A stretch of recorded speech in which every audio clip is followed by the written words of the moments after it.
You might think that getting into the IT field is impossible without a computer science degree, but Tech Coach Ralph is here to prove you wrong. Get ready for some jaw-dropping revelations on how to break into this lucrative industry. Listen up, tech enthusiasts! Are you ready to break through into the IT field, but feel like you need a computer science degree to make it happen? Think again! Tech Coach Ralph has some exclusive, mind-blowing secrets to share with you. Get ready to be blown away by his jaw-dropping revelations on how to break into the tech industry without a computer science degree. So get your notepad ready, because Tech Coach Ralph is going to change your life forever. Buckle up, because you're about to embark on a journey to success in the IT field.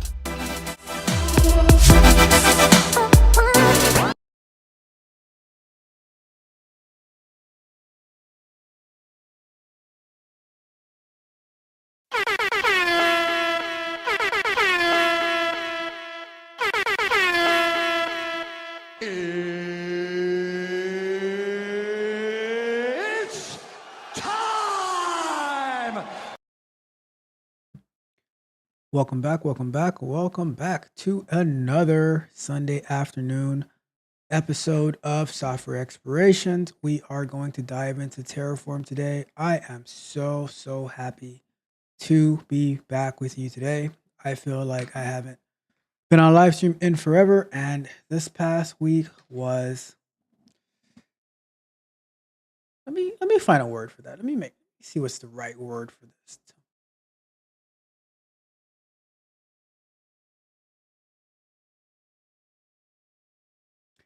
I'll go with this past week was tumultuous, through letter words, but it was crazy past week, through like totally my own doing, but it is what it is. We are here. We are back to exactly where I wanted to be. Was a even busy morning, busy yesterday, just busy all around. Took a trip upstate a little bit to Central Florida, and I am back now, and we are getting back to work. We do not miss, but, if you do not know who I am your host of the show and of the channel, Tech Coach Ralph, where we are engineered to win. So, like I said, we're going to be working on Terraform today. We're going to be working on Docker and ECR, Elastic Cloud Registry, and Elastic. No, it's not a cloud. It's Elastic Container Registry and Elastic Container Service on AWS. And we're going to continue what we were working on last week, and we're going to try to troubleshoot, see why we're getting some errors and figure it out. That's what we do here. We figure it out. But before we go any further, let's get into our agenda really quick for today.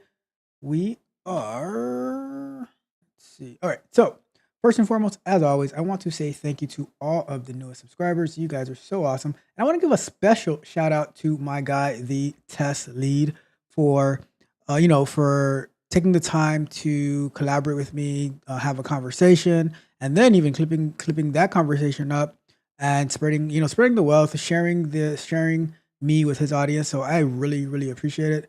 And it's always fun to connect and collaborate with other content creators, especially in the tech space, especially in the QA realm. All right. So shout out to the test lead. If you do not follow him, I would highly recommend that you go check out his channel.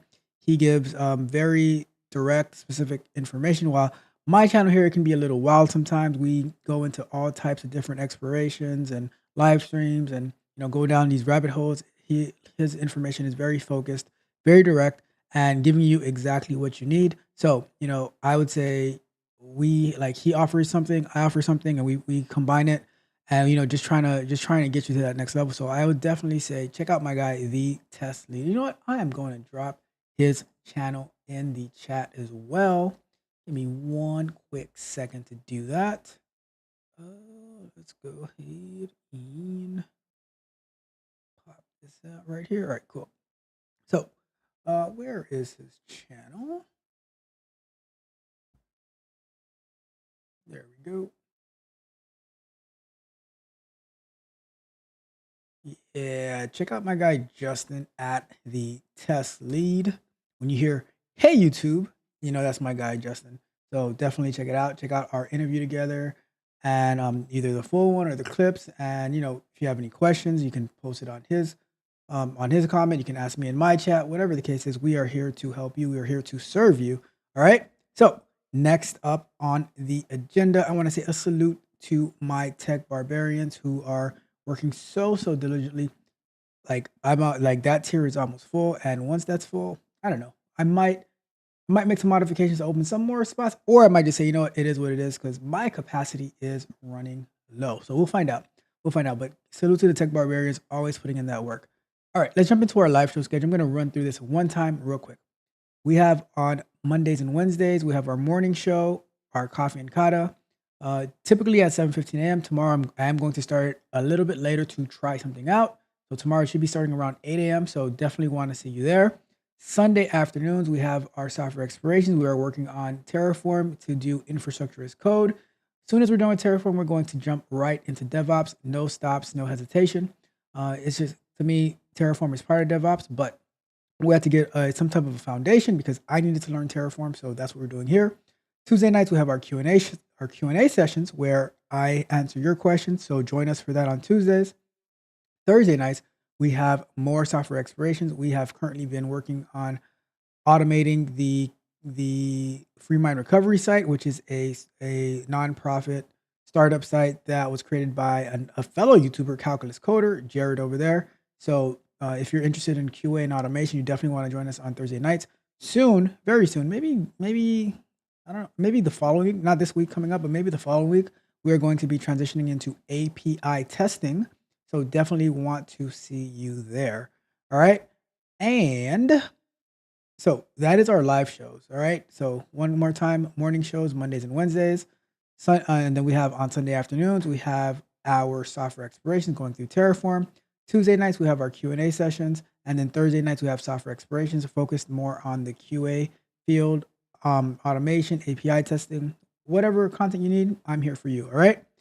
Now, let's jump into our pre-recorded content. We have Mondays. Candid Conversations is going to be another tough one tomorrow, talking about some tough topics, but talking candidly about it. How do we approach it? What's the best strategy? All about strategy.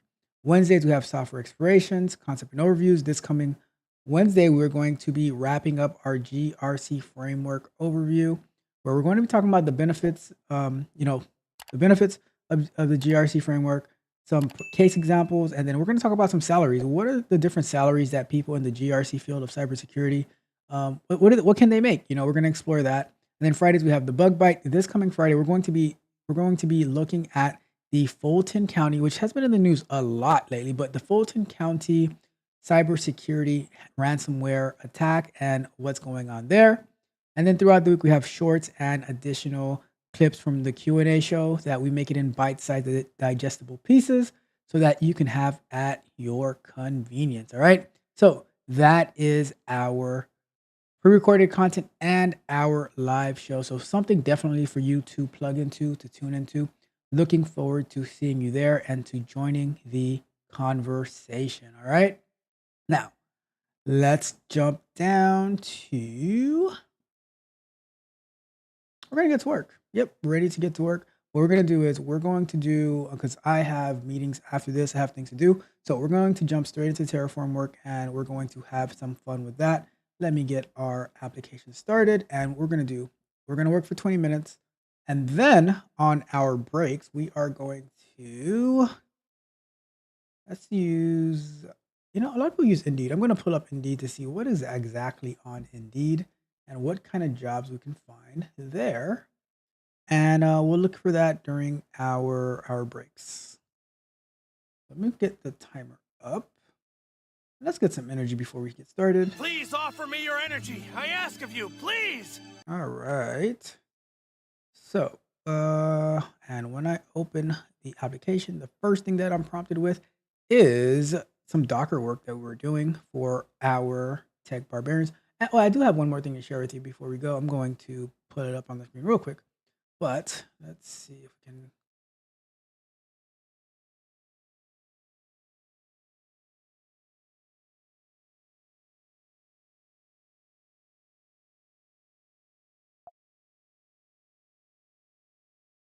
Just commit some code.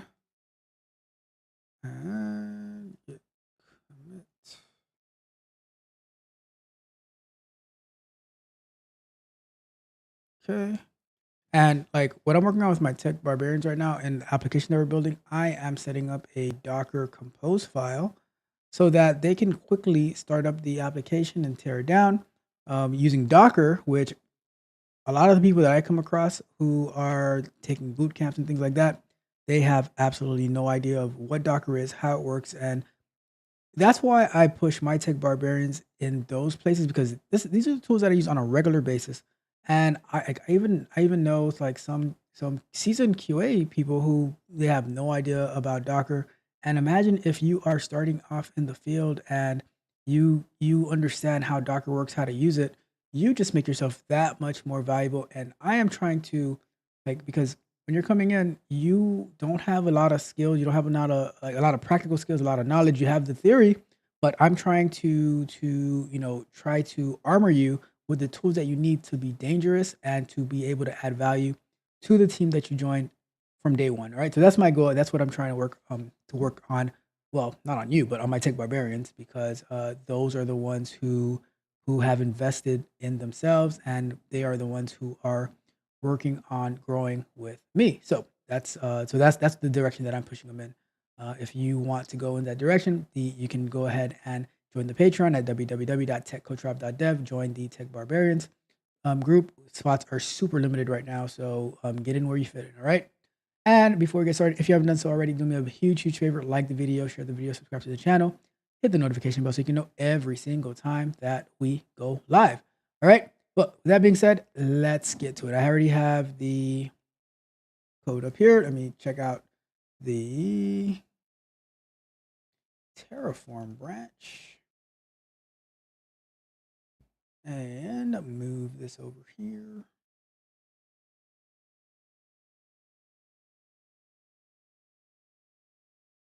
All right, we are ready to go. So I am going to throw up 20 minutes on the clock for our first session. It's time to do. All right. So when we last left this past Sunday, let's go to this screen. Last week Sunday, we were working on Terraform into getting we're trying to push the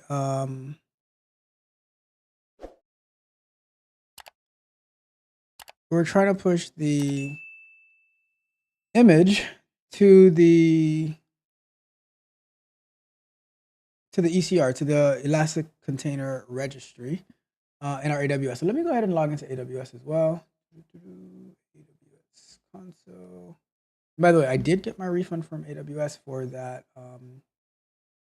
that mix-up that happened with what do you call that tool? With Amazon Q, the chatbot for businesses, which we started down that path, but we had to pivot away because like the way that my setup is, it was too tough to actually be able to set that up. But I might come back to it at some point because it does seem like a pretty cool. I haven't heard anybody really using it, but maybe I have to do some more research to see how it's working out for businesses. All right, let me log into.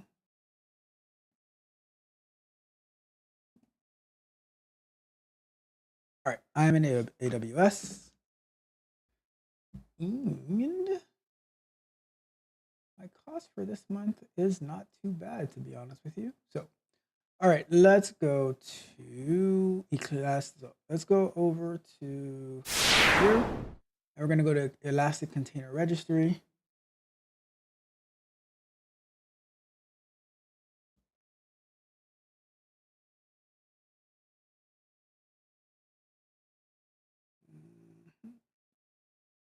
All right, so we are at, so this is the one that this is the repository that we created on this last Sunday, right? Using Terraform.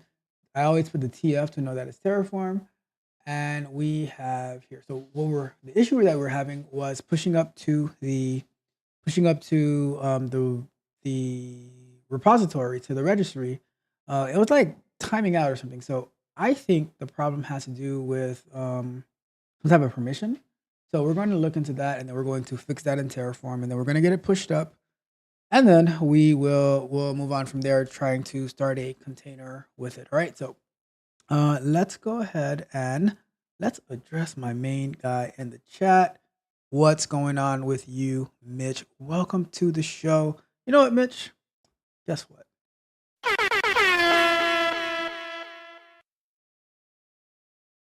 I was so excited to come and live stream today because I'm like, you know what? I get to be back and I get to hang out with Mitch on this beautiful Sunday afternoon. So what's up, Mitch? How are you doing today? Hopefully you are having a wonderful day. This past week has been super exhausting and busy for me.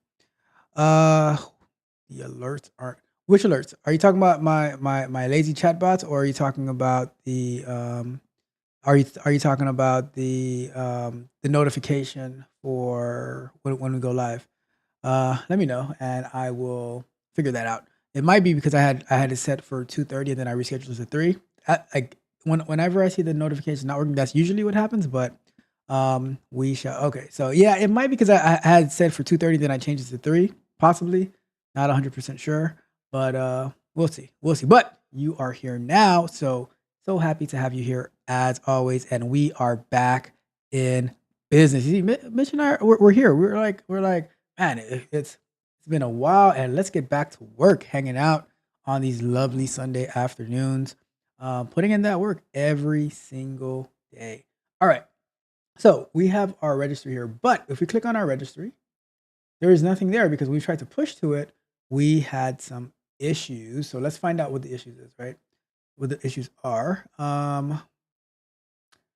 I think so. We have to find out what the problem is, and then we're going to figure it out manually. So here, permissions. Nobody has permissions to access this account. So if I was to say allow the Terraform user, if I have my Terraform user configured, then it would be this one. And then, so doing this manually, right? How about we do this? We do it manually, make sure it works, and then we go back to Terraform and we make it work in Terraform. So manual policy up here, and we're gonna say we should be able to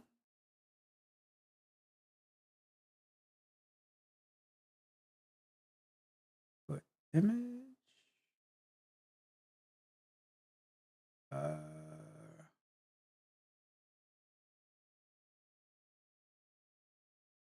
Because I'm pretty sure, which I'll check in a second, but I'm pretty sure my user should be configured to use a Terraform user. Yeah, because if I'm gonna be pushing it manually, let me see. So let's go here and let me check what I have set up. Let me see what I have set up. I'm doing it on a terminal window.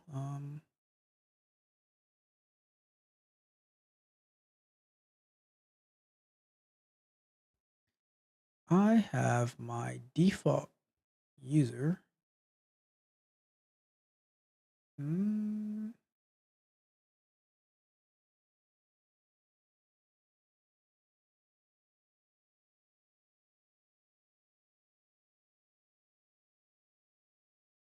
So I have a default user set up here, but I wonder if this is the right access key.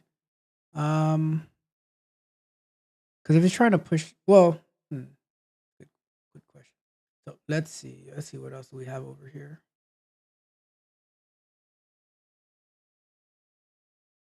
No, because it still gets the login for the. All right, so let's try it again. We're going to try to think through it. Because we're not using the Terraform user to push the image. So we got to figure out why it's not going up with the default image. So let me go to full screen real quick just so I can see which user I am using. So I can show you all the way up to the point where I get to, because a lot of you guys have been interested in the identity and access management, and all of the sites use one. So let's go with here. All right, let me see. This one.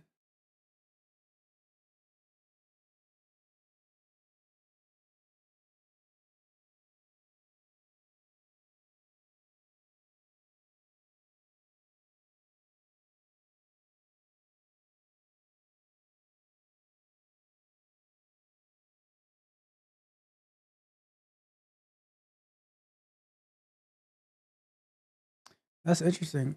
Neither of the access keys that I have set up are using the key that I have in. Okay, yeah, neither of them are using the key that I have in my credentials file. So that's interesting to see. And that's probably why. No. All right, we're gonna try it again. We're gonna figure it out together.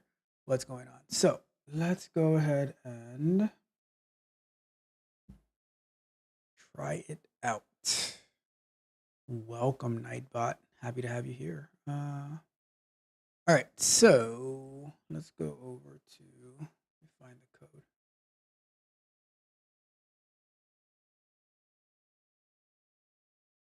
So yeah, the first thing I'm gonna do.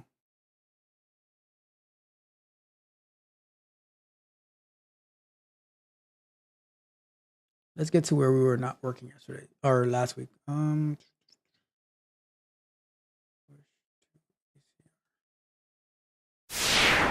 so pushing a Docker image to Amazon ECR, and we had so we have to do all of this.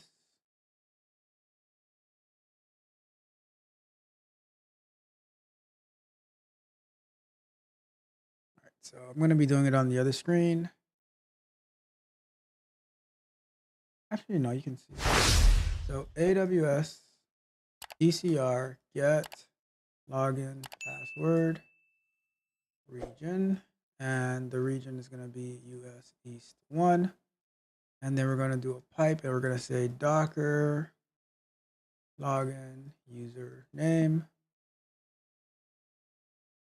AWS password dash stdin, and we're going to say AWS. Oh, so this is going to be the URL to the ECR repository. So we're going to do this right here.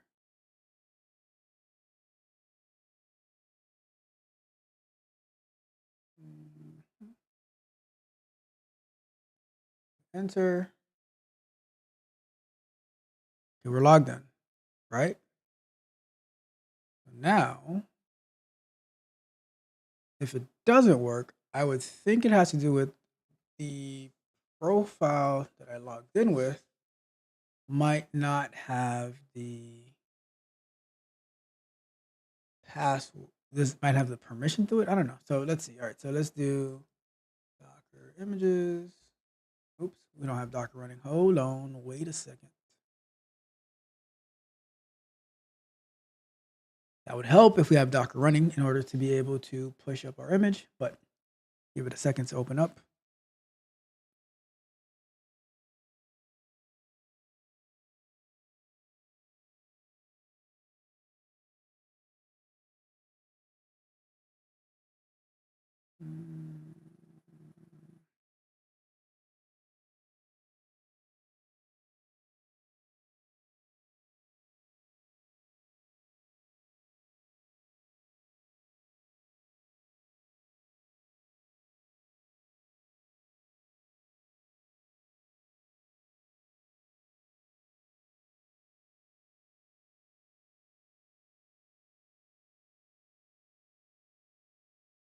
right. So is Docker open? All right, Docker's open. So let's do that again. Docker images. And we want this one right here. So we're going to take and say, we already have the tag on it.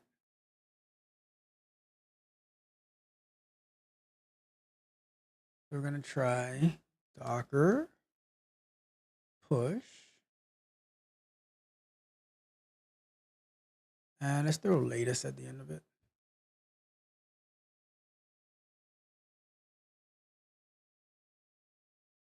Let's see what happens. All right, there we go. So now we got something. The user, because this we were not getting this the other day. So denied user ARN AWS IM.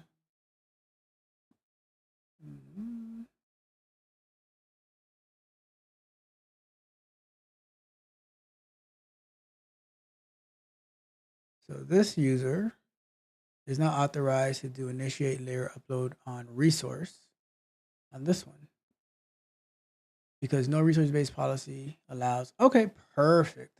That's exactly what I thought. And maybe we needed to restart last week. So now we can go ahead and fix this part. So,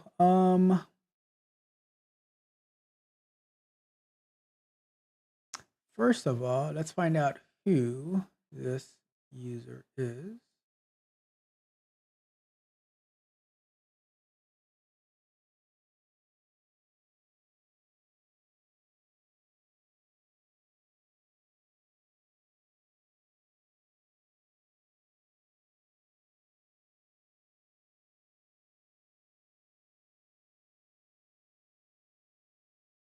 So I don't know who that ARN is for that 1776. So what we're going to do is we're going to try something else. We're going to go to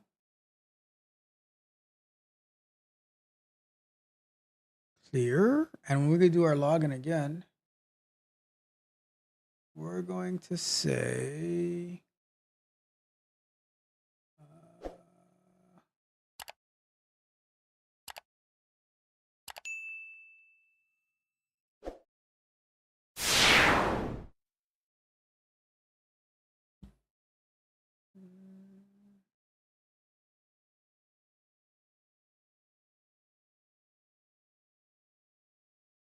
do you have a default profile? If so, add another profile. Okay, this is what I want to do, the dash profile. So let's go to, we're going to log in with the Terraform profile. And I want to see what error we're going to get on that one.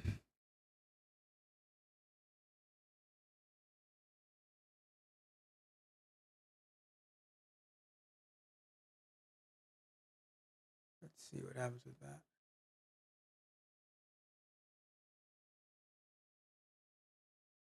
All right, login is successful. Now let's do our push again. And we might get the same error. Oh no, wait a second. It's pushing. It is pushing. Shout out to that. Look at that. So now, if we go over into, see, that was the problem last week. We were trying to push using the wrong profile. I'm not even sure what profile that is. I have no idea where that's coming from. But now that we are pushing with the correct profile, we have it going up. So once that's done, we're going to switch over to our repository, and we should be able to see our repo there. So remember this, we did not use Terraform to push the repo to the cloud. We only use Terraform to create the repo. And then we had to go in there and do the manual push of it to the cloud. And then once that's done, we're going to use Terraform. We're also going to use Terraform to create the Elastic Elastic Container Service, where we would be able to run our run our application, right? So we're going to make sure that it's there once it's done pushing that last part right there, which is pretty big, 2.413 gigs. I think this is way too big for this application, but we'll figure it out as we go along. The key is that the push actually worked, and we're trying. So let's see what happens. All right, there we go. I don't know why that layer is so big. We're gonna have to inspect that because it should not be that big. Honestly, it's such a small application for it to be so big.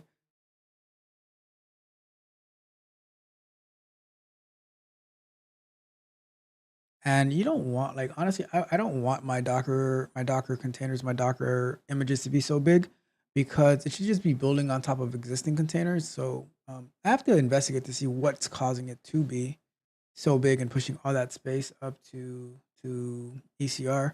We got to optimize our container sizes because at the end of the day, the the space you take in the registry is also going to cost you money as well. And this application is so small that it would be taking 2.4 gigs. Like before, it was like it was way smaller than that. So we'll figure it out as we go along. Not a big deal whatsoever. And for me, like the amazing part about this is I have gotten to get so much experience using AWS, and that's the thing that I always tell you guys. When you just go out there and do stuff, you are building some type of extraordinary experience because you can explain and articulate what it is like why you're doing the thing that you're doing and how it has it benefited you. Because if you can get familiar with AWS, you can get familiar with Docker, whether you're in QA, whether you're a software engineer, whether you're in DevOps, whether you're trying to learn Terraform, whether you are looking for more on the cybersecurity part for identity and access management, you make yourself super dangerous, and that's a fact. So, and that's why I do the things that I do on this channel, so that like as much as it helps you, it helps me tremendously. Lunch break. So Lunch break. we're gonna go to break like while this is uploading, and then once we come back from the break, we shall check it out. And let's go to full screen. Let's put our 5 minutes on the clock. And Mitch says, get comfortable being uncomfortable.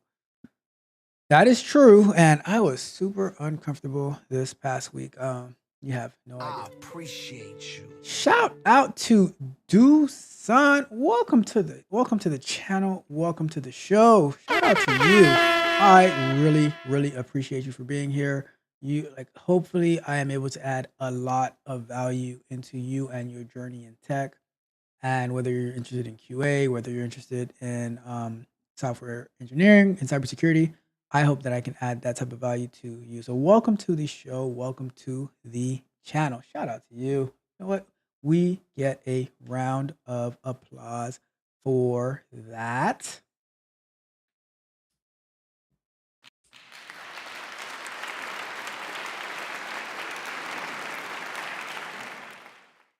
All right. So let's go over to and how has your past few days been, Mitch? Just let me know how you been. How's everything going?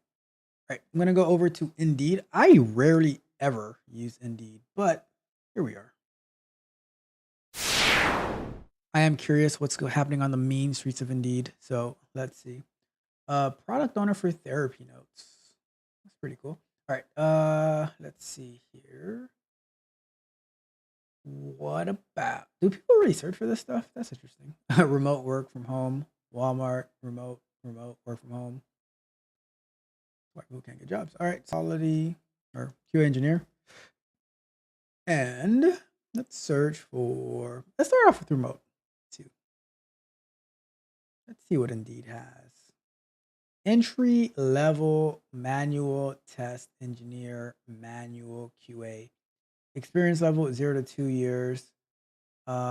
Even freshers can apply for this job role. So this this must be a posting out of India or something, because they are the only ones that I know that use the term freshers.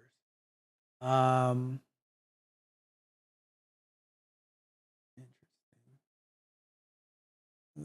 see. Kindly fill out. This already looks like a scam. In order to apply for this job, you have to fill out this Google form down here to be contacted. So let's go ahead and pull up this Google form.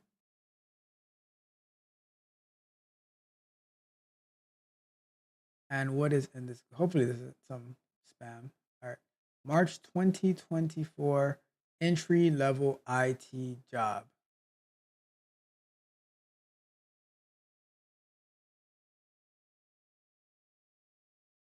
So they want your name, your email address, your mobile number, what's your visa status, your current location, what is your highest level of education, by birth, what is your nationality, American, Nepal, India, China, Canada, other. Are you open to relocation all over the USA?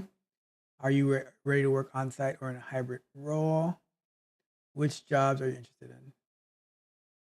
This looks weird. And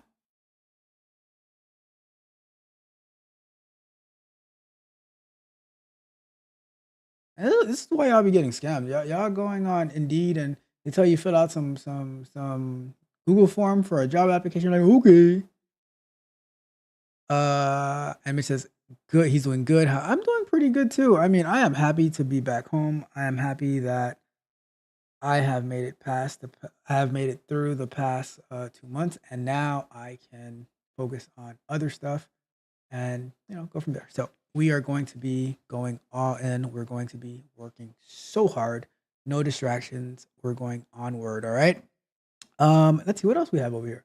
So this other one, QA manual engineer, X2 outcoding, and become an outcoder as a manual QA engineer. We see quality assurance engineers to develop and execute exploratory and automated tests to ensure product quality.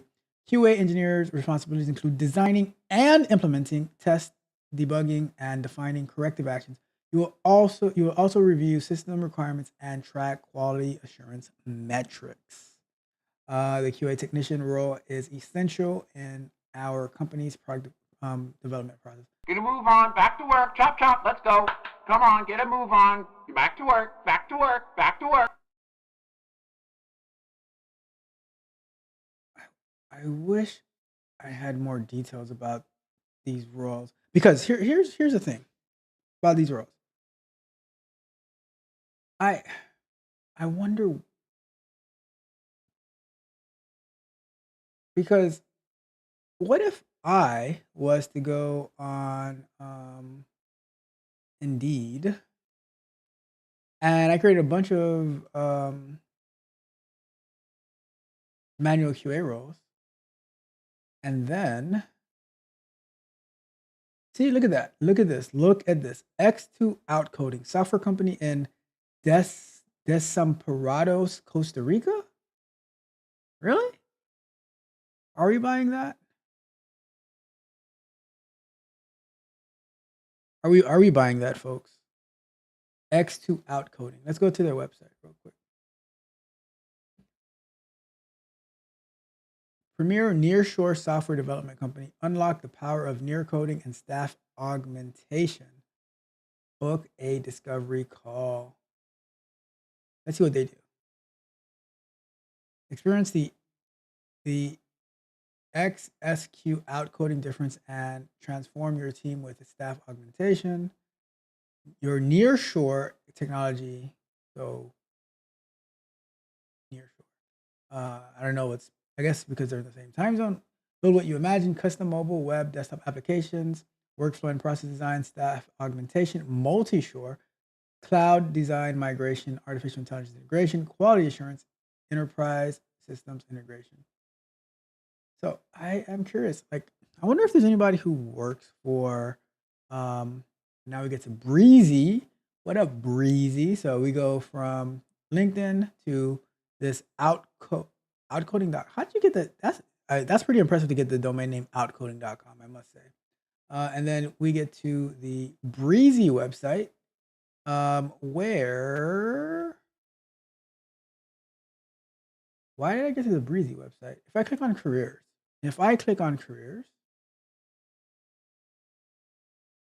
all right, there we go. So we're still at Breezy, but we are at the X2 outcoding site. And we have all of these in Costa Rica, Latin America, AWS DevOps engineer.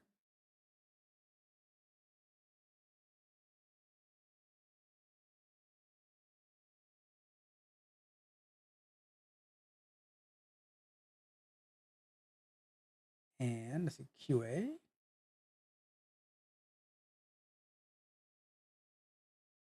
Mid CRM manual QA based. Doesn't say where. I don't know. These things look kind of iffy to me. But let's go back to full screen. Let's go get back to work. And that's one of the reasons that I avoid Indeed. I know some people like they just mass apply on Indeed, but I think that Indeed can be a little bit misleading and getting your hopes up. So we're gonna go back to Indeed on our next break. So Mitch says, get off those energy drinks. I do not have any more, and I am not planning on refilling. The last one that I drank was on my drive back home on Friday evening, but I'm not refilling. I'm done, and I should not have a need to drink them anymore because, Mr. Mitch, I am going to restructure my time and my life. All right. So thank you so much, Mitch, for all of that, I must say. All right. So let's go over to get back to work. Let's go! Let's go! All right. So we have everything is pushed to the ECR, Elastic Container Registry. All right. So now if we go over to AWS, move this mouse over here. We go over to AWS and we click on this one. We will see, that's so weird because the size is like 600 megabytes, but it was talking about it was like pushing some major thing. So here we are. And we have look who is in the chat. Good guy. What's going on? Good guy. I have to send you a message between like sometime this week, good guy, about some things I have coming up that you might want to participate in. But good guy says, I feel like DICE is even worse. I'm getting emails from last hiring from 2 years ago. Yeah. Back in the days, like I don't know how old everyone is here, but I know Mitch, you remember this, right? I know you remember this. Do you remember applying for jobs on monster.com back in the days? Like that's where it was at back in like 2000, like 2002 to 2012 maybe. But that's where Monster was, where it was popping back then. Now LinkedIn and Glassdoor and I don't even know the other job boards. But yeah, you're 100% right, good guy. Like I mean I haven't even looked at DICE. But I know some people like they'll have like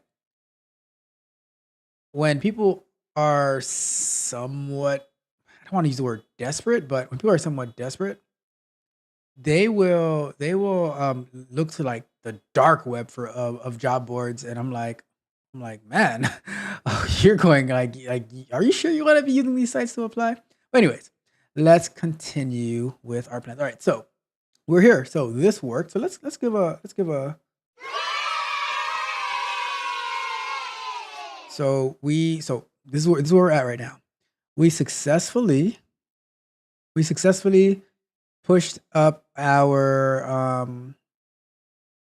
we successfully created a ECR a repository with Terraform, and then we were able to log in with our Terraform profile to that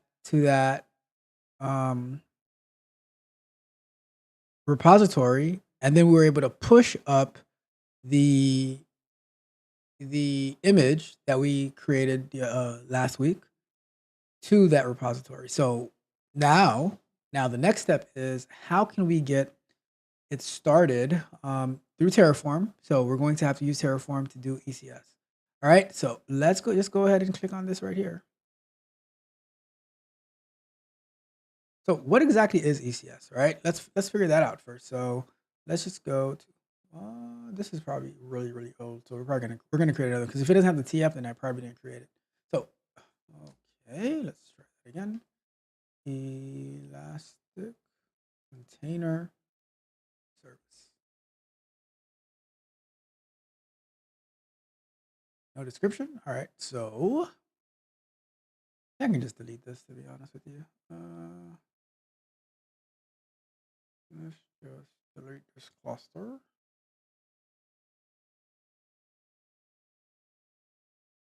Pretty sure, or I mean not, because it's it's like, if for me to just delete this just like that, it's gonna be like if you walk into a forest and you see a fence there, and you're like, well, let's just delete the fence. No, we should ask, why is this fence here and what is it being used for before we just decide to destroy it. So let's just do a quick lookup for AWS ECS. See, like, what is the Elastic Container Service, and then we'll figure out how to use it. Okay, so Amazon Elastic Container Service: run highly secure, reliable, and scalable containers. Get started with Amazon ECS. Why Amazon ECS? Amazon Elastic Container Service is a fully managed container orchestration service that helps you to more efficiently deploy, manage, and scale containerized applications. It deeply integrates with the AWS environment to provide an easy-to-use solution for running containers, workloads in the cloud, and on premises, with advanced secure features using Amazon ECS anywhere. Launch containers at scale, reduce costs with pay-as-you-go pricing. Let's see what that is. Reduce costs with automatic scaling as pay-as-you-go across multiple AWS compute options. We might end up switching to this instead of using the because I honestly prefer using Docker and containers than using the Elastic Beanstalk. But we'll see what's the best thing. And we have investigated Fargate before, so I'll probably like stick to the Fargate serverless. With Fargate, with AWS Fargate, you pay for the amount of vCPU and memory resources that your containerized application requests. vCPU and memory resources are calculated from the time your container images are pulled until Amazon ECS tasks terminate, rounded up at the nearest second. A minimum charge of 1 minute applies. So we will figure that out. So let's see how do we get started?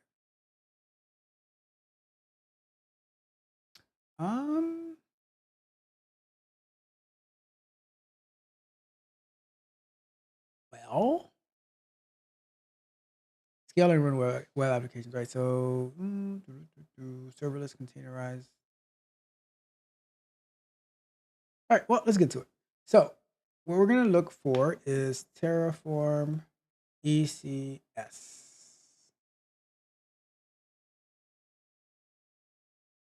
Let's pull that up. And we are zooming through, right? So to prevent a race condition during service deletion, make sure to set depends on to related AWS IAM role policy. Otherwise, the policy might be destroyed too soon, and the ECS service will then get stuck in the draining state. Okay. So example uses: so provide ECS, provide an ECS service effectively a task that is expected to run until an error occurs or user terminates it, typically a web server or a database. All right, let's see.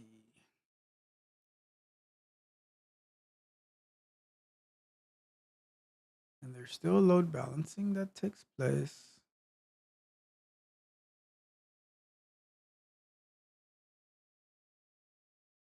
So how about we look for a tutorial where we are going to say AWS Fargate node application. So let's read this real quick, because if we can use AWS Fargate from start to finish for a Node.js app, And then we can also do that as a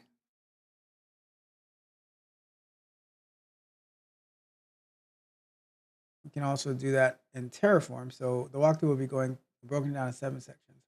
Dockerizing our app, we have that. Hosting our Docker image, we have that. Creating an ECS task definition, we don't have that yet.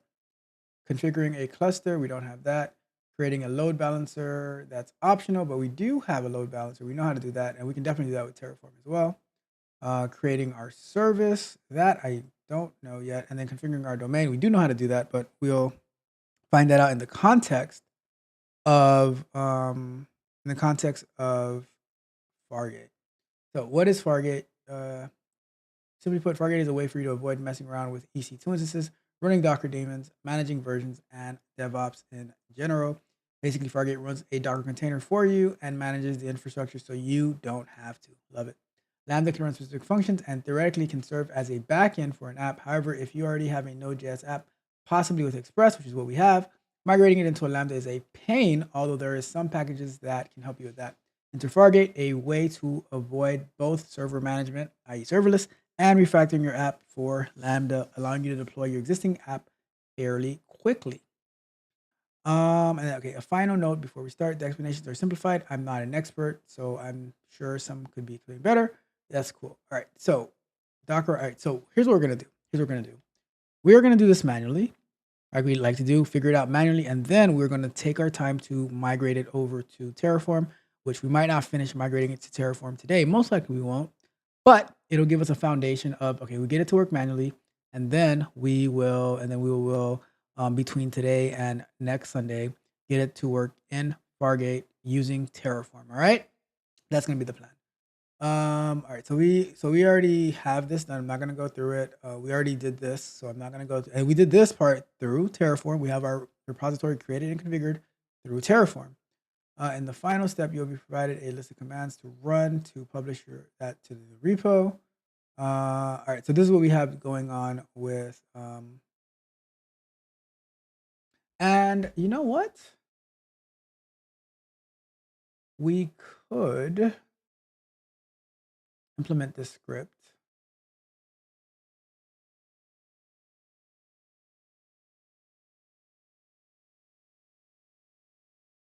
Yeah, we can implement this script into our Terraform as well. We're not going to worry about that now, but that is something to look into.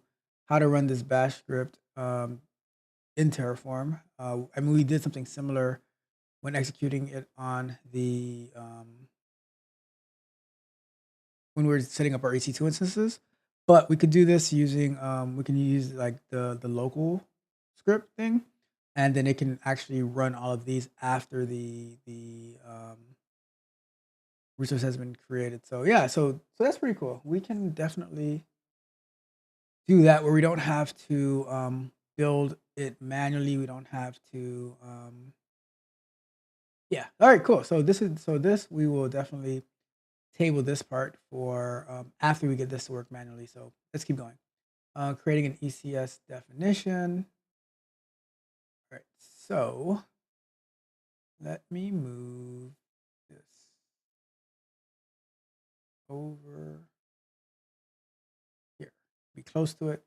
All right, so first thing, creating a new task definition specifies the container information for your application. So, and I'm pretty sure we'll have to do this whole thing via Terraform, but let's say we go here. Do we have to create a container? We have clusters. All right, let's go here. Here, let's say task definition. And I remember doing this when we were doing our Fargate exploration, thanks to Don at ChaosCap, who gave me the idea of Fargate, which was pretty cool. But let's say create a new test definition. And we're going to go to Fargate. So keep in mind, these are all, and you know what? I'm going to write down these steps as well inside of our Terraform.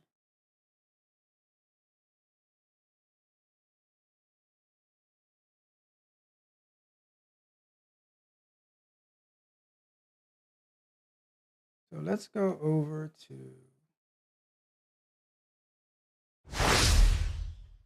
I am going to create a new file. I'm going to call it ECS plan.tf. And we can add that. And we're going to say, I'm just going to write comments here. Create new task definition. And basically what we're doing here, I'm the same way that I automate like test cases and stuff, and I'm writing out the different steps that I have to go through. I think it's going to be very, very helpful to write out the steps that I'm going to be doing manually here in AWS. When I say here, I mean here inside of our AWS console. And if I'm writing them out manually here, then you can, then once we comes down to automate it via Terraform through infrastructure as code, then we can just like systematically go through each step of what we're going to have to do, the code that we need in Terraform to do this, right? So that's just how I'm thinking about it right now. So let's follow along and see what happens. Okay, so let's go here and so we're gonna say the launch type is going to be Fargate. I'm just typing on the other screen as we go through this, right?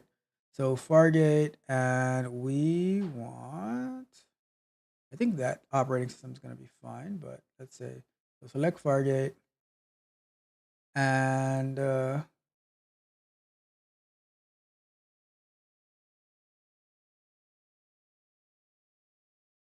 now we have to specify the container that we want to run. So I'm going to leave these as is. 3 gigs of memory, which I think will be way more than enough.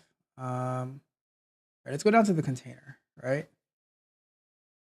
And let's go to, in my documentation, I might set up container. And we're going to say,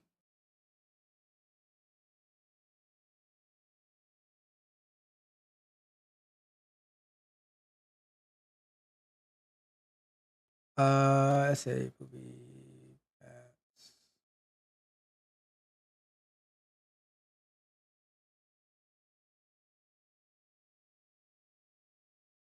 and the image URI should be the one from here. Copy URI. And if we go here, we go here, and we do port mapping, port 80. Add port mapping to allow the container to access ports on the host to send or receive traffic. For port name will be designed. All right, so here, apply port, and let's do another one for HT. Ooh. I don't think the container had a port name. All right, let's remove this for now then. That's cool. All right, so let's go back over to here.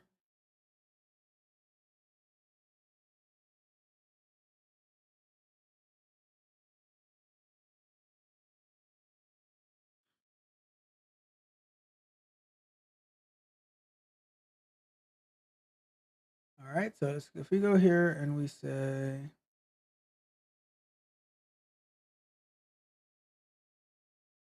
there is an environment variable. I need to find it.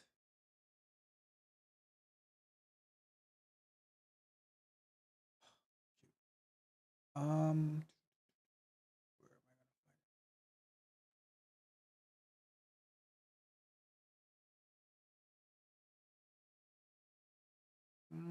find it? Let me see if I can find it somewhere. If we go here and we go to, all right, try this. GitHub. Let's go and find.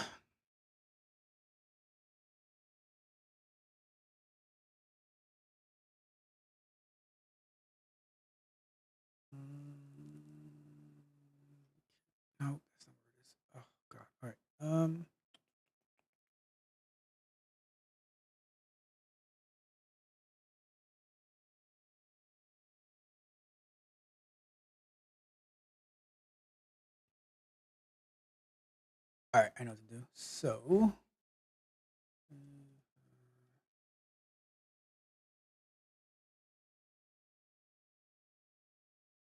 let's go with that.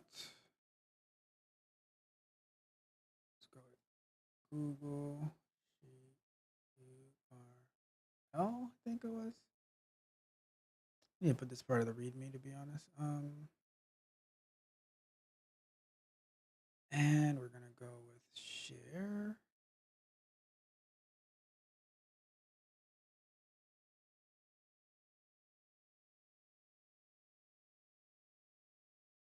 All right, so if we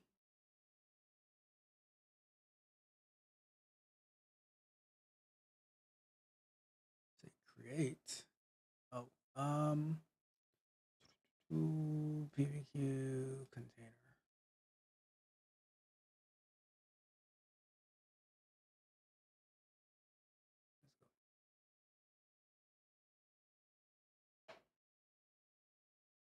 Let's see. Saying container name is not valid, so let's go with that.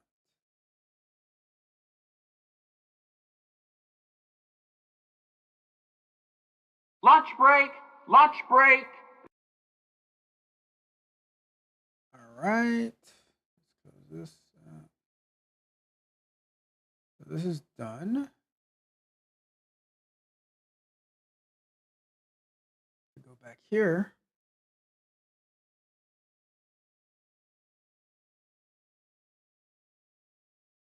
So I think we need to edit this then, because specify the port your app listens. All right, so that's my bad in here. This needs to be edited to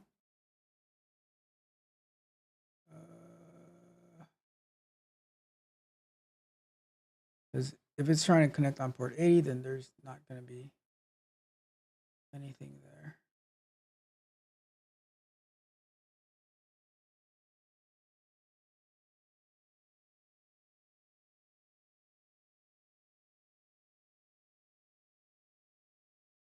I wonder if I can just edit this.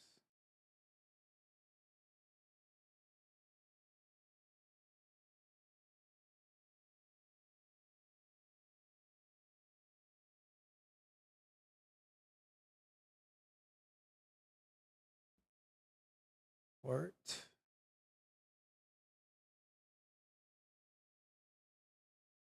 Um, 3,000. All right, let's do that. Well, we'll find out. So, let's see, anything else we need to do before we go to break? Got all this, configuring a cluster, create cluster.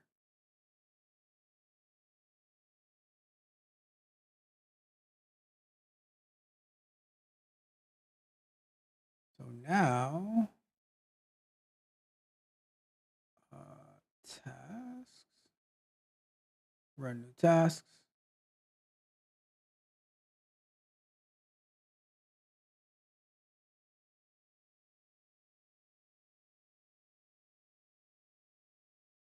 And say create.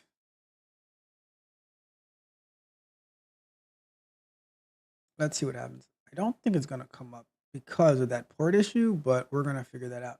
But while that's doing its thing, we are going to get to our second break. Get some water.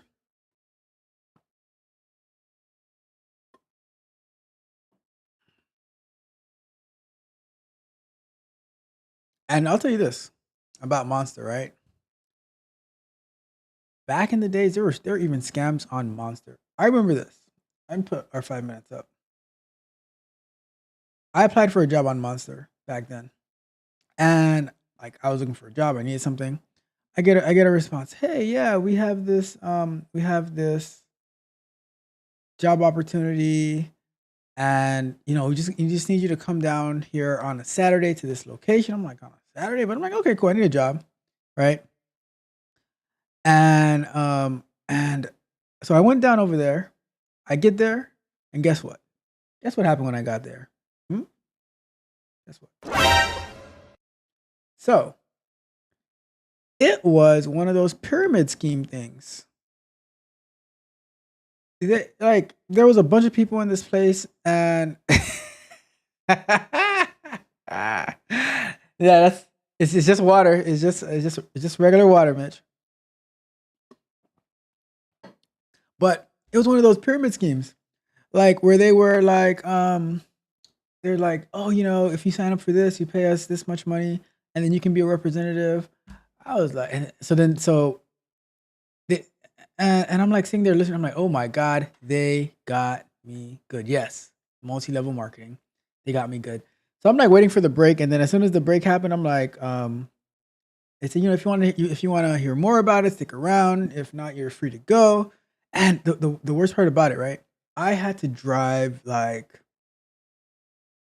maybe it was a Saturday, so there wasn't much traffic, but it was by the airport, so it had to be a good about 30 minutes to get there. And I'm like, I just wasted the gas and everything to get here. What a waste.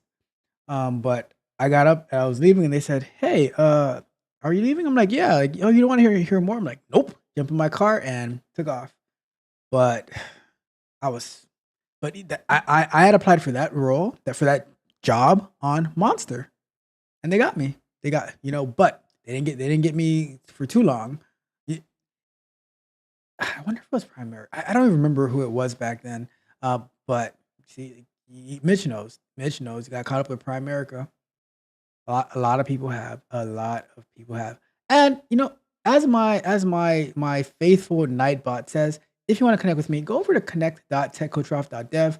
You can see all the different ways you can connect with me, whether it's on Manek, whether it's on Instagram, whether it is on. I think I have my Discord on there. I have the Patreon on there, based on what your needs are. Like I don't know if I don't know if you guys are familiar with Manek, but it is a way that you can contact different people on a pay as you go basis, where you pay for either the message. You can do like text messaging, you can do video messaging, or you can do video calls, and you pay per message or pay per minute. So definitely something to look into. I have my Manek link inside of the link that you see on the screen right here, connect.techcoachralph.dev, and which just happens to the best of us. Yeah, but here's the thing.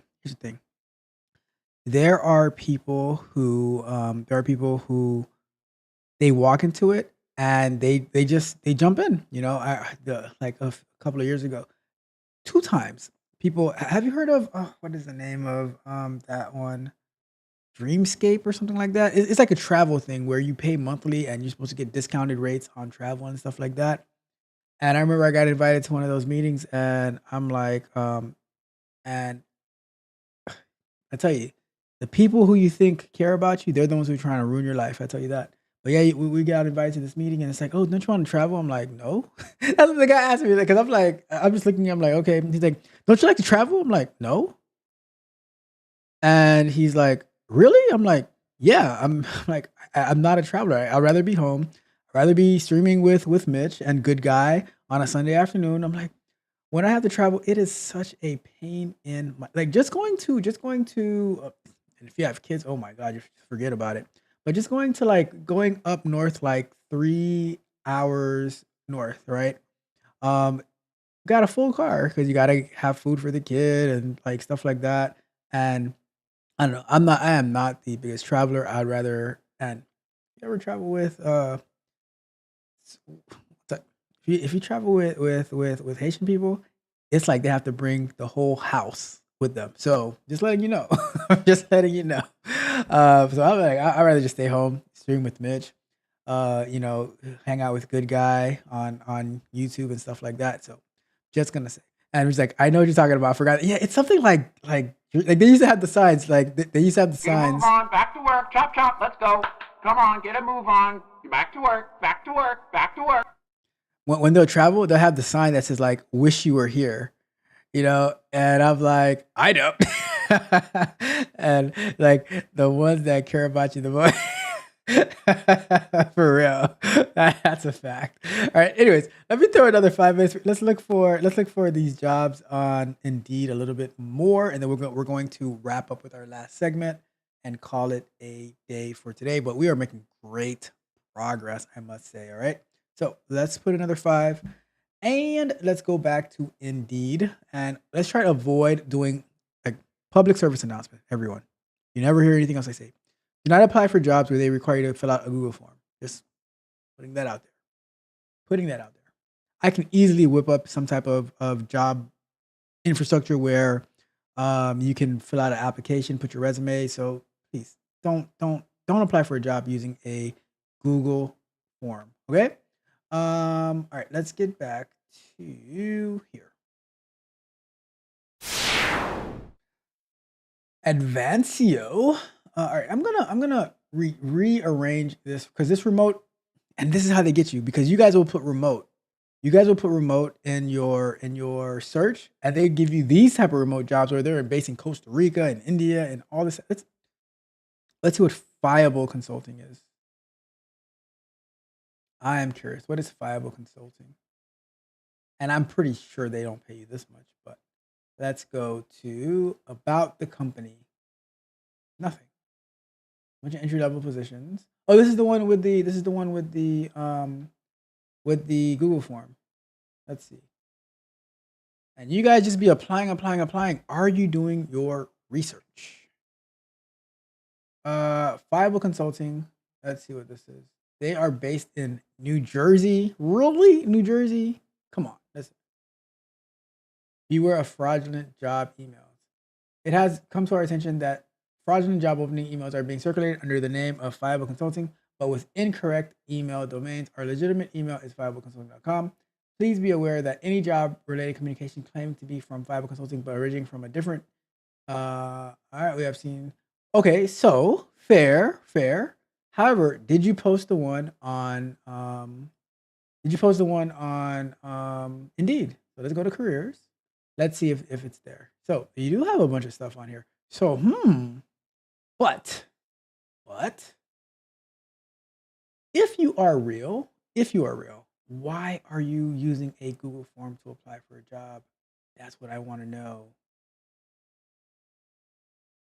And why are you using the term fresher? I've only heard the term fresher from those who are overseas and like India and stuff like that. So I don't know. Anyways, let's keep it moving. So junior QA engineer. Actually, we're gonna change this. We're gonna change this to this is Fort Lauderdale, Florida. Let's see what's down here. Search. So software, so quality assurance tester, soft dev team, remote in Fort Lauderdale. Let's see. Talented QA tester to join our team if you are passionate about software testing and possess excellent English language skills. Minimum 3 years, so this is more like it. $30 to $36 per hour. Full time, you get dental experience level.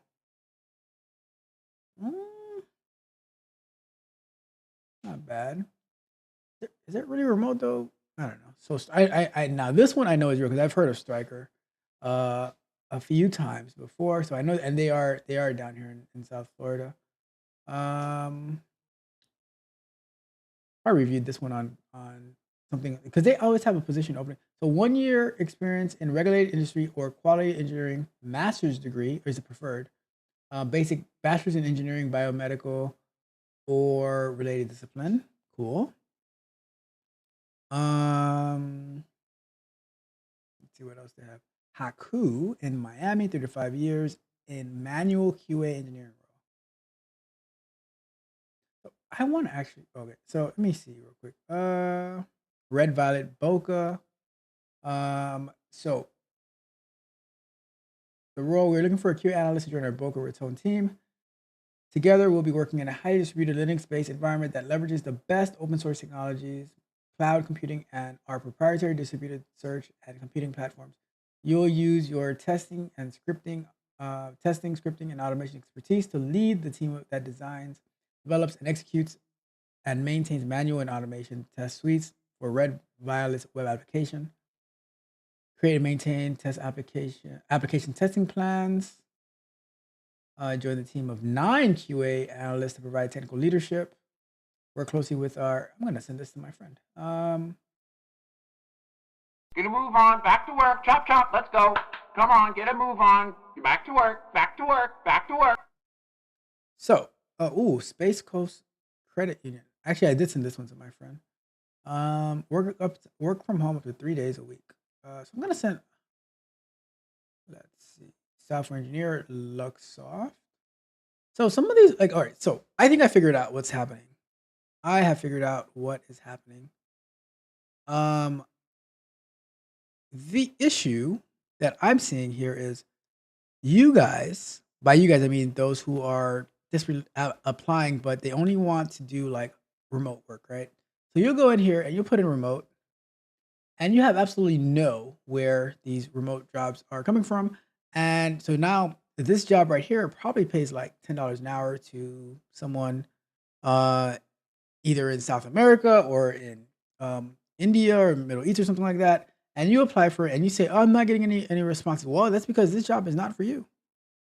Like these entry level manual test engineer, they're not gonna pay you like the 50, the 60, $70,000 that the boot camp that you're taking is advertising to you, because this job is not for you, right? And then they put the like, also, if I was a boot camp trying to get you to sign up for a course for like $10,000, I would go and post a bunch of jobs on these job boards that say, "Oh, manual QA, you can get it for 85K," and then you never hear back, and then you're like, "Oh, I've been applying for all these remote jobs, and no one ever responds to me." Well, I mean, that's what I would do. Um, yeah. Anyways, ways, let's get back to work and let's finish it up. Let's finish it up for today. So we are going to throw in our last 20 minutes. It's time to duel! And we are going to go to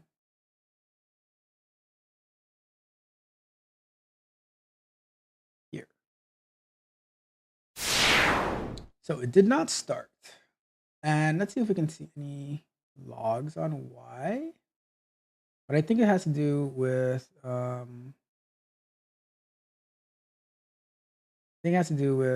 wonder if I could see it somewhere. I think it has to do with the port number not being correct.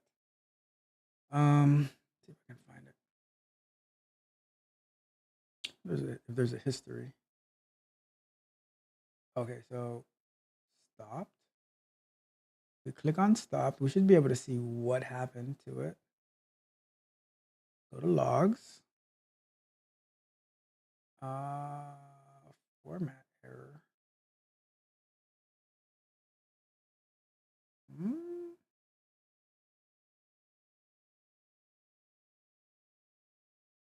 And another thing that we can use the Docker for as well is to set up our test environments, where we can say, all right, I want this to be like some staging address to, or some dev address, so that we can test the application, make sure that it is running the way that it should be. And then once it's done, we can like Docker compose down that, tear that down, and then publish it to our production. So, different things we can use this for. But let's see here. So exact bin exact matter.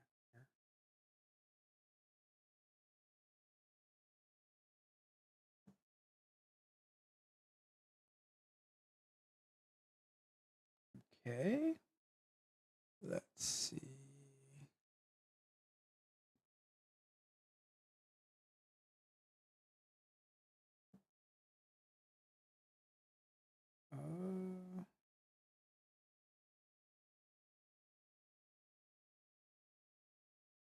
Oh, okay. Got that. Got that. We go here. Let's go back to our test definitions. And if we go to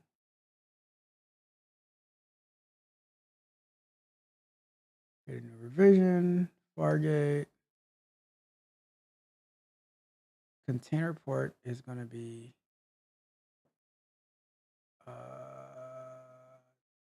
3000.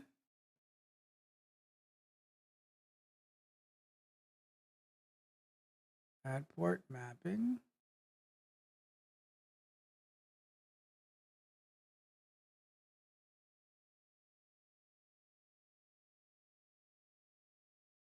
feel like there's something missing over here. So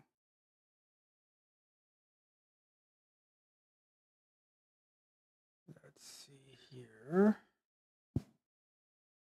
Specify a name, container image, and whether a container should be marked as essential. Each task must have at least one essential container. Image URI.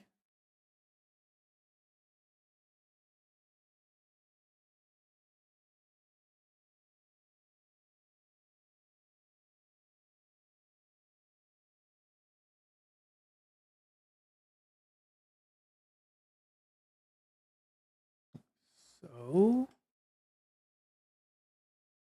let's create that, see what's going on. And this is how we figure it out. And then we go back and make it work after that. Then we're going to like, so you got to do it. Like for me, I have to do it manually first. And then I'm going to go back and automate it and make it cleaner afterwards.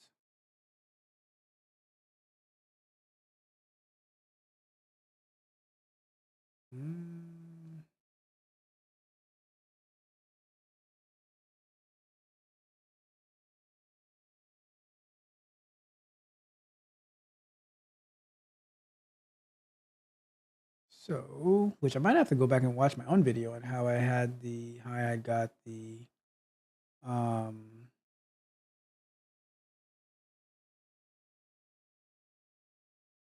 I got Fargate running last time because I was like last year sometime that we did that. Let's see.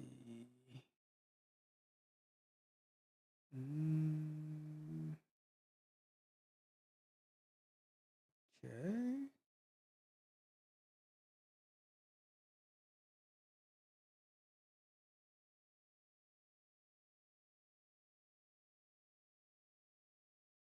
Let's see. Create. Oops.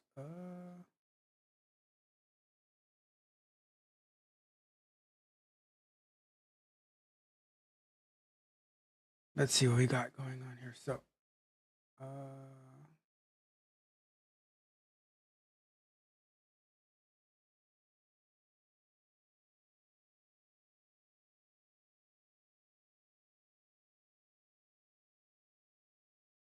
right, so let's monitor it as it's being done to see if we have any issues, what's causing those issues. All right, so let's copy this. All right, so that's the first time that it happened. Let's continue to monitor.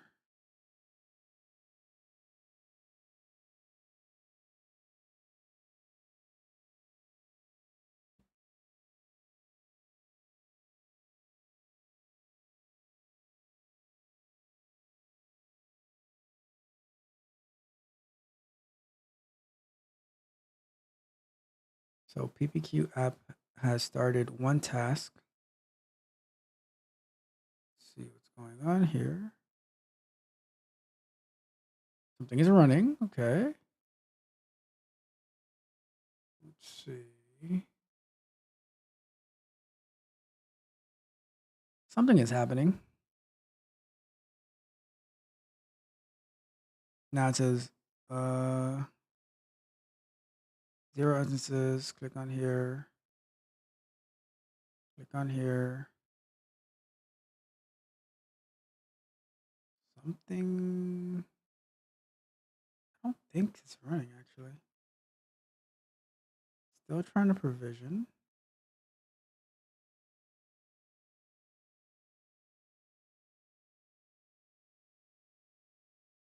So something that we're going to have to do to the app is add in a health status thing to make sure like we have like when the app is up, we can see like status is up. But that can come later. Just trying to figure out like getting the container started first is going to be important.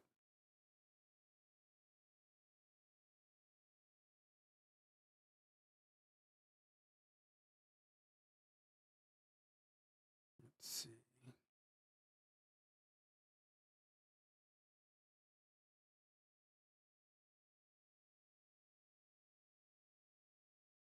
All right, so one failed deployment.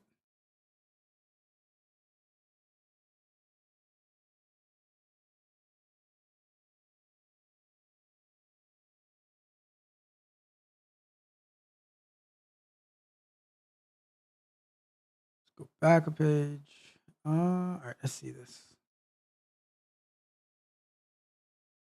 Log. All right, so let's Google this.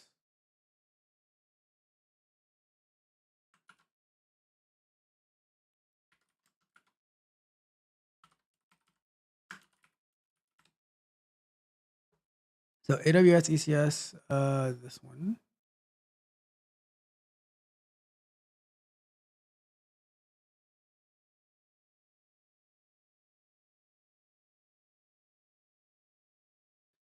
I found out what the problem is. It's my Apple M1 chip doing its incompatibility magic. For those who have the same problem, just add the platform Linux / AMD in your Docker file to solve the problem. Okay, so let's do that. I'm gonna copy this right here. And now we're gonna have to build it and everything. It's gonna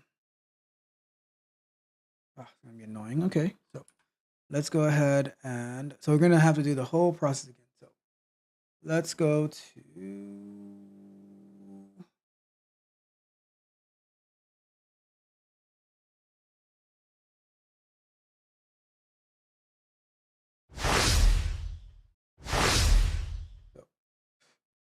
open up our Docker file.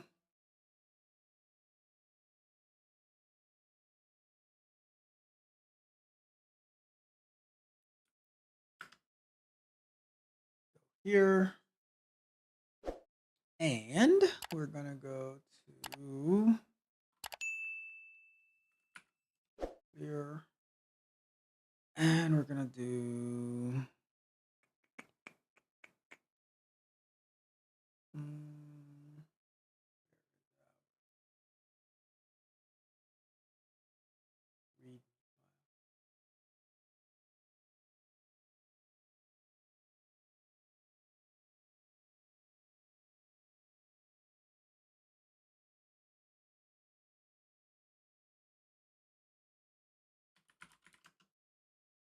Docker build -f Docker. Actually,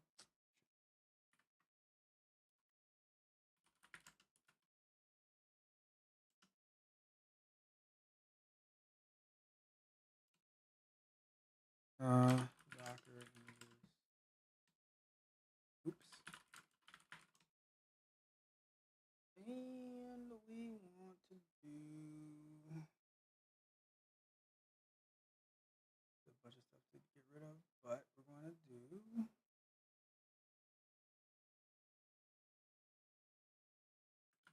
building the app.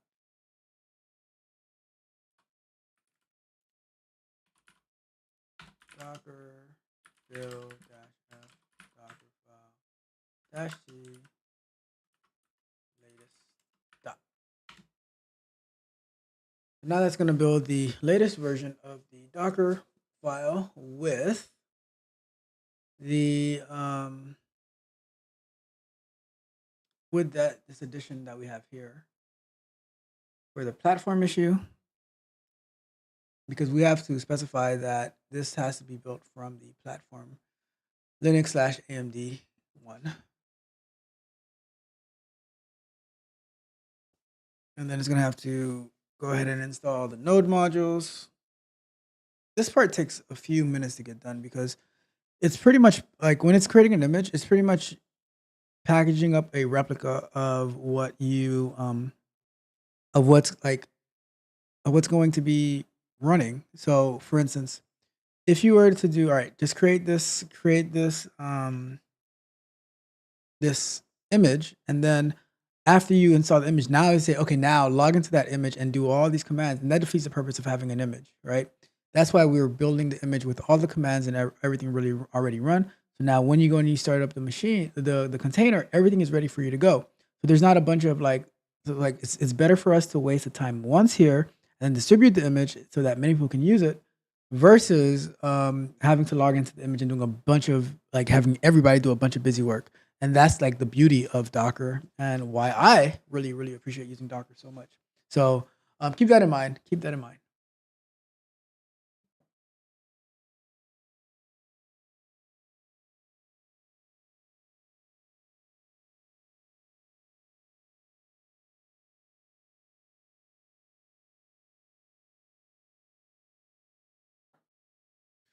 All right. So right now npm install, it is installing all of the node modules onto the image that's being created. So that once you get it started up, it's gonna go really, really fast. So yeah, like and this is the part that I love with the software explorations, right? I'll go to full screen for this. This is the part I love with software explorations is that we go from one tutorial / instructional to like, okay, this is what you have to do. But then because we're on the M1 MacBook with the M1 chip, now we have to like, oh, actually, no, we have to do a slight adjustment and we have to research to see why are we getting this issue and how do we adjust and how do we pivot? How do we get it to work? Um, this is the beauty of it. And it's like we have kind of drifted away a little bit from Terraform in order to go back into Terraform. So let's write our notes real quick because I forgot about that. So let's go here. And while this is happening, we're gonna do let's do the tagging. So where is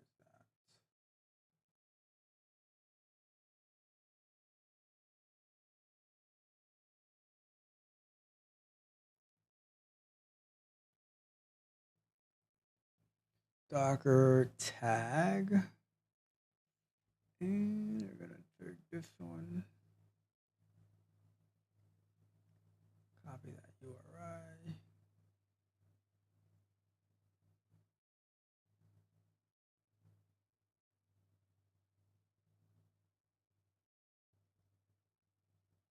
Mhm.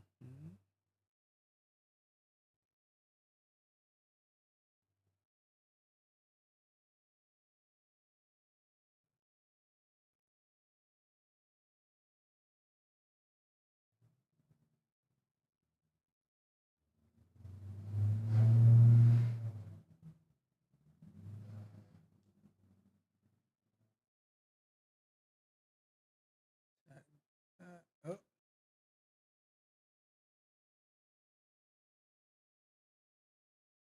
Docker tag.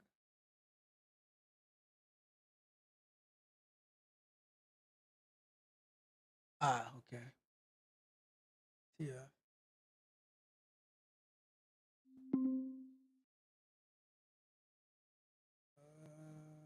Docker tag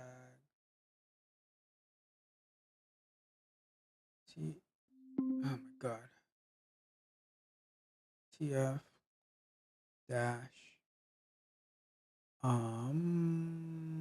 poopy pants. Oops.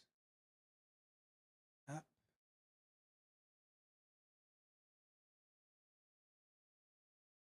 Okay. Now we're gonna do Docker push to up there.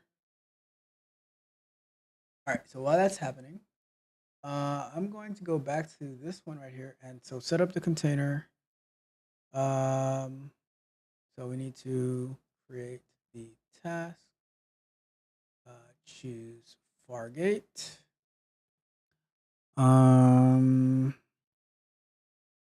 Set the right port. Determine how to make sure port 3000 inside container looks to port 80 outside the container, and 443 for HTTPS. And what else do we need to do? Okay, so then we have to create the cluster.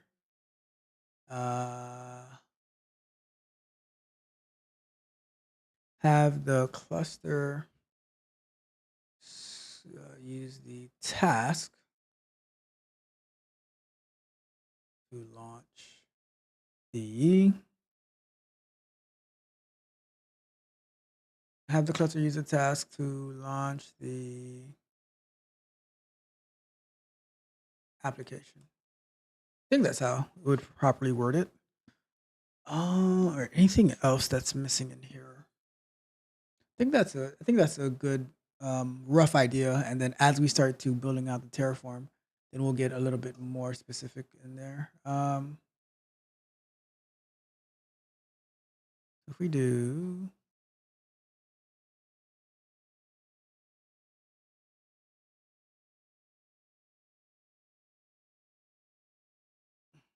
let's see. Let's start off a little bit while this is going through. Uh,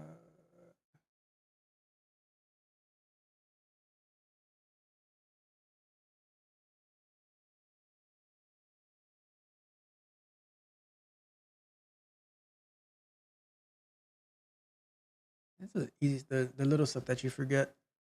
Reese. Oops. Uh-oh. What's going on here?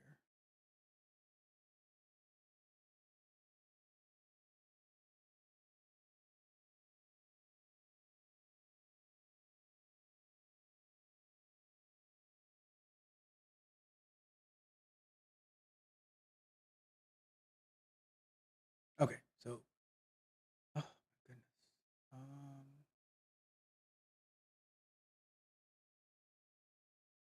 Okay, so resource, AWS. We already have the ECR responsibility. ECS. We Lunch break! want Lunch break! test definition. And we want PPQ task. All right, so there we go. So I guess we can leave it as that as time is running. And well, we can keep going until this is finished pushing, and then we can go and once that's done pushing, then we can actually go and see if we can start that, create a new task, and then see if we can start the container. So task definition.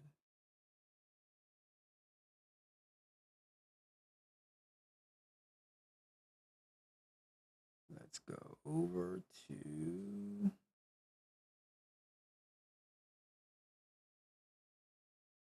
so it should be pushed. If we go over to here and are just about done being pushed.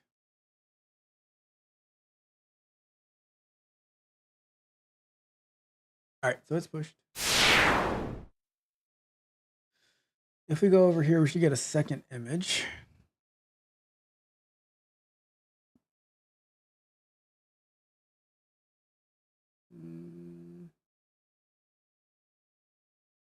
Okay, there we go. So our latest here with the changes. So now if we go over back to our tasks and we say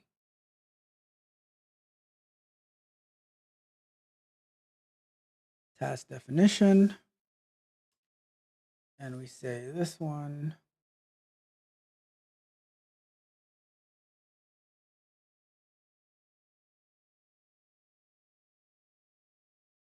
that should be it actually, because, well, no, because we needed to use the latest one. So let me see. Image. Well, it sets the latest, so let's try it, see what happens. Let's go to cluster. Let's go to this one, and let's go to this service.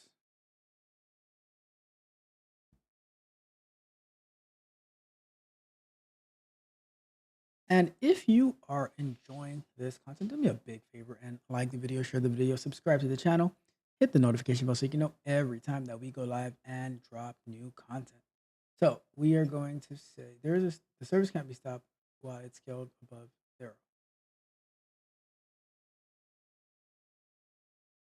Mhm.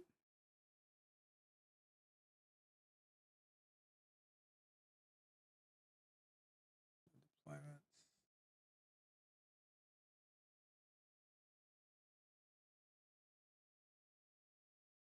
Okay, so let's just create another one then for now, and then I'll figure out how to get rid of this later. So create, and this one, this one.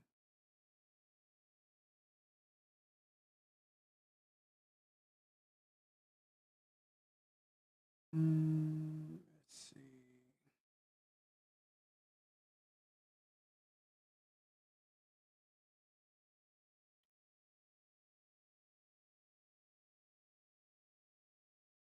Okay, and we're going to create that again.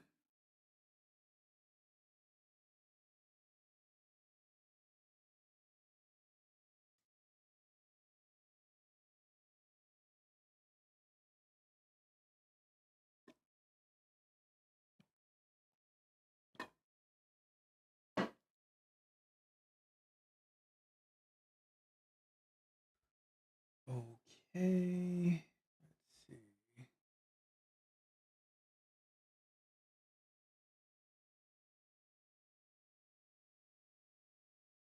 So let's see what this is going to do. I believe that should be working with our new with our updated Docker file, because that's what we pushed up to the cloud. It should be using it with the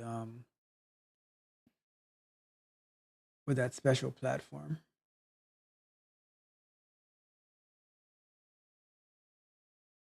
Let's see, tasks.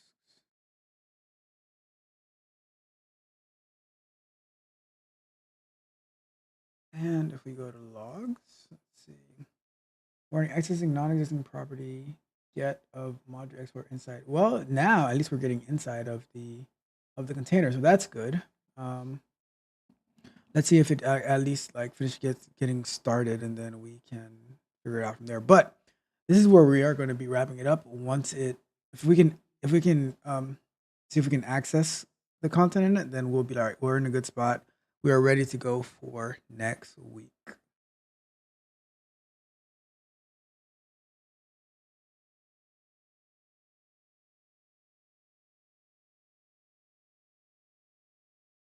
Let's see. And if you've never deployed an application before, like this is what we're looking at right here, because nowadays the teams are responsible for deploying their own apps, where we used to have like a deployment team, which was kind of like a DevOps team, but nowadays like the teams are really responsible for deploying their own apps. I pretty much 90% of the deployments on my team, I'm the one who's running through those deployments through the process using like Team City, using our a different tool that we have to do the deployments and stuff like that, making sure all the checks and balances are in place. So, and that's why like QA is very dynamic. Like we share resources and stuff like that. Like the developers do a little something, the QA does a little something. We do have an infrastructure team, but we're primarily responsible for our own infrastructure. So keep that in mind. All right, keep that in mind. All right, let's refresh this page. All right, so something is running. Let's go to over here. So we have something running, right? If we were to go to tasks, and it's running on Fargate, and we were to go to, let's click on this task. Let's say we open this address, and let's say we go to port 3000. We get anything?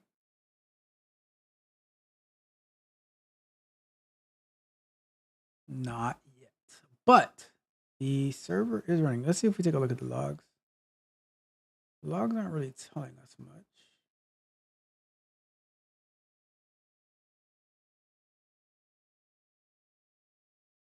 We do have something. Oh God, I needed that.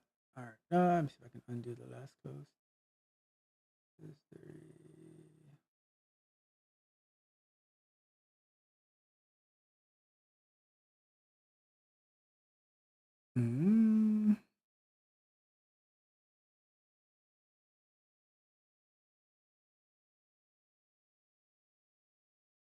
deployments, reach a ready state.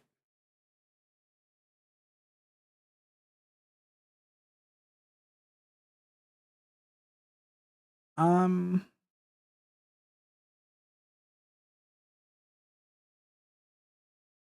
let's see, configuration and networking.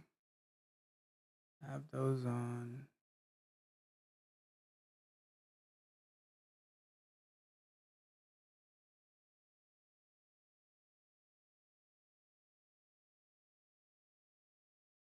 Let me see. Let me see.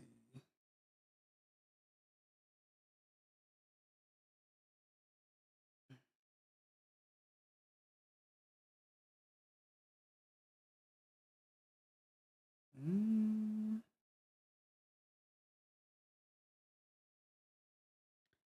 So, see, it's up.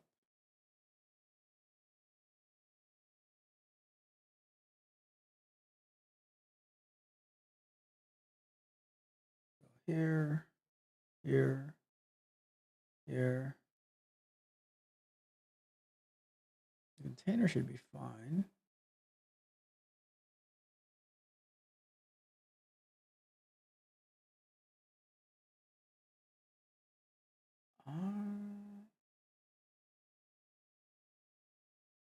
Gotta get it to be accessible to the public. Anyways, I think we've made a lot of progress right now.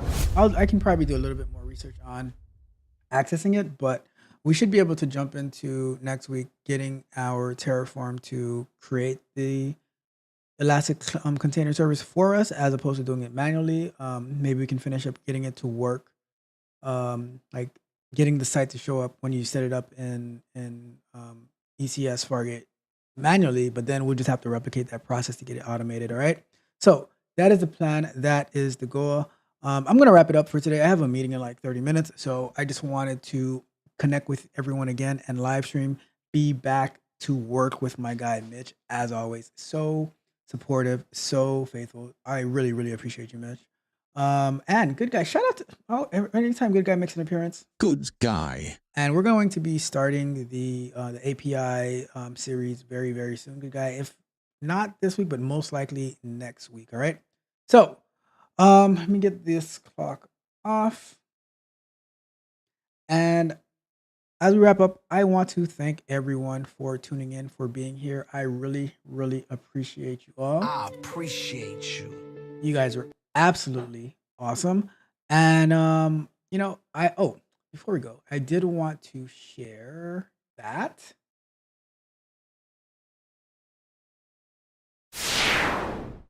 Can't really see that, but let me see if I can move it a little bit down. So in the Patreon, for my Patreon members, we are doing Agile training. The link is in the description of the Patreon video. To sign up, it's going to be next Saturday, March 30th at 5 p.m. Eastern time.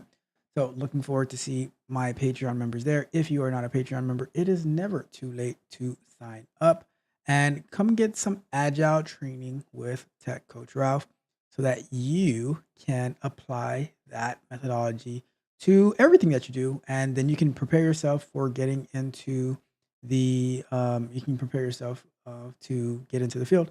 Any paid tier member of the Patreon is welcome to join, ask questions, participate. It's going to be very interactive and we'll go from there. All right. So that is coming up next Saturday, March 30th, 5 p.m. Eastern time. If you're not a member of the Patreon and you want to participate, I would highly recommend that you sign up and that we put in this work. All right. So, and then another announcement that I have. I'll save that announcement for Tuesday, actually. But I am doing a QA meetup where everyone is welcome. It is going to be on Google Meet because I'm not going to be live streaming it because I want it to be interactive. I want people to participate, talk. We're just going to be like hanging out for an hour, talking about different things QA, what your maybe like where you're at. Have you been in QA for a while? Have you been are you trying to get into QA? What struggles you've been having? Not going to be really teaching anything, but just going to have a going to be hanging out, talking for touching on a couple of different topics, get a feel what type of information that you need, what type of content that you need, whatever the case may be. So we're going to meet up. Everyone is welcome to that. I mean, everyone as much as Google can take. Google Meet has a limit of like 100 people. I doubt we'll get anywhere near that, but just letting you know, I will share that link on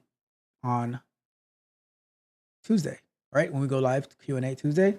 So look out for that. All right, I'm going to wrap it up. Thank you so much. I have a question for you, as always, before we end the show. And the question is... Are you not entertained? Are you not entertained? Is this not why you are here? I know you are way, way more than entertained. You are well informed and educated as well. And that is the value that I look to bring to you. But remember, always remember, yesterday's price is not today's price.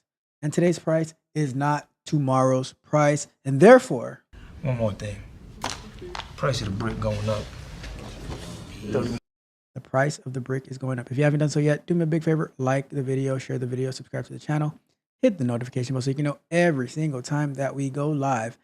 And if you need some one-on-one coaching with me, go over to www.techcoachralph.dev, where you can get exclusive content as well as sign up for one-on-one coaching to help you level up with all of your technical needs. But on that note, I am out of here for this beautiful Sunday afternoon. I will see you guys live tomorrow morning.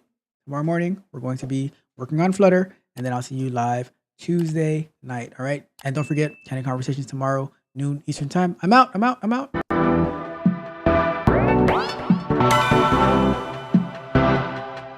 You might think that getting into the IT field is impossible without a computer science degree, but Tech Coach Ralph is here to prove you wrong.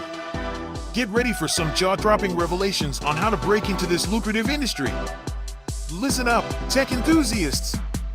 Are you ready to break through into the IT field, but feel like you need a computer science degree to make it happen? Think again. Tech Coach Ralph has some exclusive, mind-blowing secrets to share with you. Get ready to be blown away by his jaw-dropping revelations on how to break into the tech industry without a computer science degree. So get your notepad ready, because Tech Coach Ralph is going to change your life forever. Buckle up, because you're about to embark on a journey to success in the IT field.